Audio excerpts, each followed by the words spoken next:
Good morning, students. This is History, Chapter 2, The Making of a Global World for class 10th. This is our second class. Let us start. Let us continue. The 19th century, from 1815 to 1914, that is around 99 years. The world changed profoundly in the 19th century. Economic, political, social, cultural, and technological factors interacted in complex ways to transform societies and reshape external relations. Economists identify three types of movement or flows within international economic exchanges. The first is the flow of trade, which in the 19th century referred largely to trade in goods. The second is flow of labor, the migration of people in search of employment. And the third is the movement of capital for short-term or long-term investments over long distances. All three flows were closely interwoven and affected people's lives more deeply now than ever before. The interconnections could sometimes be broken. For example, labor migration was often more restricted than goods or capital flows, yet it helps us understand the 19th century world economy better if we look at the three flows together. 19वीं शताब्दी की दुनिया में काफ़ी परिवर्तन हुए। ये परिवर्तन आर्थिक, सामाजिक, राजनीतिक, सांस्कृतिक, तकनीकी जो घटक थे, जो फैक्टर थे, उनके कारण हुए। समाज में बदलाव आया। अर्थशास्त्रियों ने 19वीं शताब्दी की दुनिया में आए बदलावों को 3 गतिविधियों का नाम दिया है। एक जो पहली है वो है व्यापार के द्वारा बदलाव। जब वस्तुएं जैसे कपड़ा और गेहूं का व्यापार हुआ, वस्तु एक स्थान से दूसरे स्थान पर गई। दूसरा बदलाव है मजदूरी अर्थात माइग्रेशन, लोगों का रोजगार के लिए एक स्थान से दूसरे स्थान पर जाना। और तीसरा और अंतिम है पूंजी का कुछ समय के लिए या लंबे समय के लिए एक स्थान से दूसरे स्थान पर जाना। इन तीनों बदलावों ने लोगों के जीवन में बहुत बड़ा बदलाव लाया गया। हालांकि लोगों का मजदूरी के लिए एक स्थान से दूसरे स्थान पर जाना, जिसे माइग्रेशन कहते हैं, उसका जो क्षेत्र था वो सीमित था, जबकि पूंजी का और वस्तुओं का एक स्थान से दूसरे स्थान पर जाना, उसका क्षेत्र व्यापक था। A world economy takes shape. किस तरह से दुनिया की जो अर्थव्यवस्था है वो आकार लेती है। A good place to start is the changing pattern of food production and consumption in industrial Europe. Traditionally, countries like to be self-sufficient in food, but in 19th century Britain, self-sufficiency in food meant lower living standards and social conflict. Why was this so? Population growth from the late 18th century had increased the demand for food grains in Britain. As urban centers expanded and industry grew, the demand for agricultural products went up, pushing up food grain prices. Under pressure from landed groups, the government also restricted the import of corn. The laws allowing the government to do this were commonly known as the Corn Laws. Unhappy with high food prices, industrialists and urban dwellers forced the abolition of the Corn Laws. After the Corn Laws were scrapped, food could be imported into Britain more cheaply than it could be produced within the country. British agriculture was unable to compete with imports.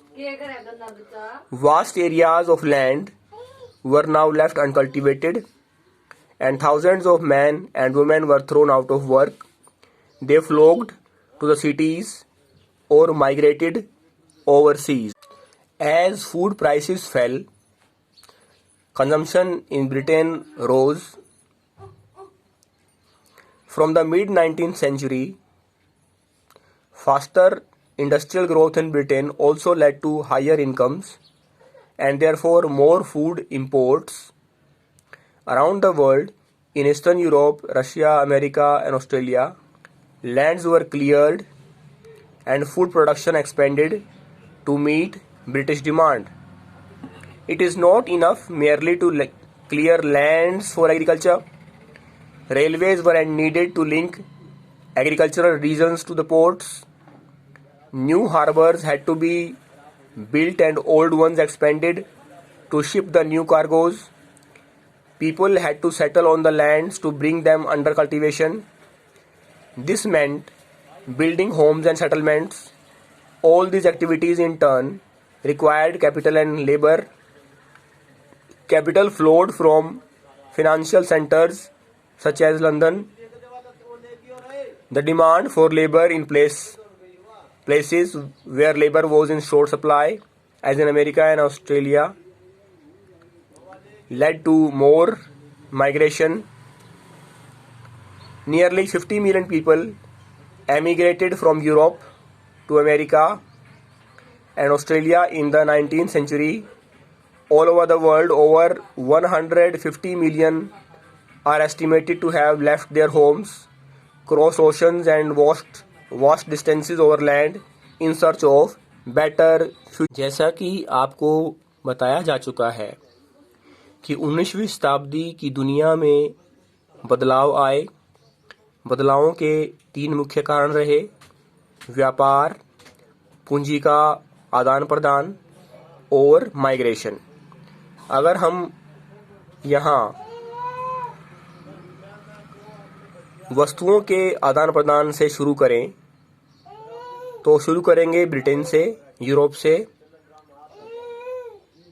जहां हम देखते हैं कि Britain 19वीं शताब्दी में भोजन की दृष्टि से, अनाज की दृष्टि से सेल्फ सफिशिएंट था, लेकिन फिर भी वहाँ के लोगों का जो जीवन स्टैंडर्ड है, लाइफ स्टैंडर्ड है, लिविंग स्टैंडर्ड है, वो निम्न था। क्यों?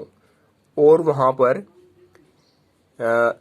आपसी कन्फ्लिक्ट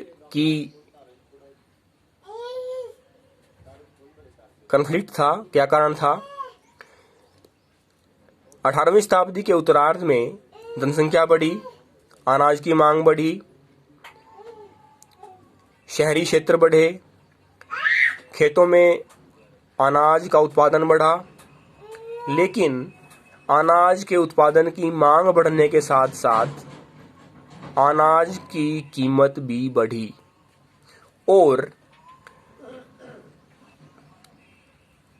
किसानों के दबाव में आकर सरकार ने मक्का या कॉर्न के आयात पर रोक लगा दी ताकि उनका अनाज महंगे दामों पर लोग खरीद सकें। उद्योगपति और शहरी लोगों ने सरकार को कॉर्न लॉज को, मक्का संबंधी कानूनों को समाप्त करने का दबाव डाला और कॉर्न लॉज समाप्त कर दिए गए। अब बाहर से, विदेश से मक्का, कॉर्न ब्रिटेन में आने लगा सस्ते दाम पर, और ब्रिटेन के किसान, ब्रिटेन के लोग, पुरुष महिला एक तरह से बेरोजगार हो गए, उनके पास काम नहीं था और वो शहरों की ओर जाने लगे। अत्यधिक तेज गति से औद्योगिक विकास हुआ, जिससे भी लोगों की आमदनी बढ़ी और उनका एक्सपेंडिचर बढ़ा और अधिक मात्रा में विदेश से अनाज का आयात किया जाने लगा। दुनिया के देश जैसे Australia, America, Russia, eastern Europe, वहाँ पर ज़मीन को अनाज पैदा करने के लिए साफ किया गया ताकि ब्रिटेन की बढ़ती हुई अनाज की मांग को पूरा किया जा सके। लेकिन यह केवल ज़मीन को, केवल भूमि को केवल कृषि उत्पादन के लिए ही साफ नहीं किया गया, बल्कि जो रेलवे लाइंस हैं वो स्टैब्लिश करने के लिए, कृषि क्षेत्रों को बंदरगाहों से जोड़ने के लिए, और लोग जो कृषि उत्पादन में सहायता करेंगे, मेहनत करेंगे, उनके रहने के लिए भी, उनके बसाव के लिए, बस्ती के लिए भी भूमि साफ की गई, सेटलमेंट, उनके घर बनाए गए।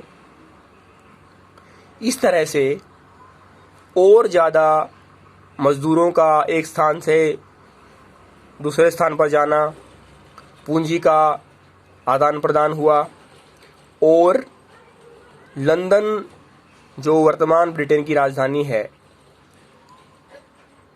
से पैसे का निकास बाहर की ओर हुआ। और वो क्षेत्र जहाँ पर मजदूरों की कमी थी, जैसे अमेरिका और ऑस्ट्रेलिया, वहाँ लोग रोजगार के लिए गए। इस तरह से करीबन 50 मिलियन लोग यूरोप से अमेरिका,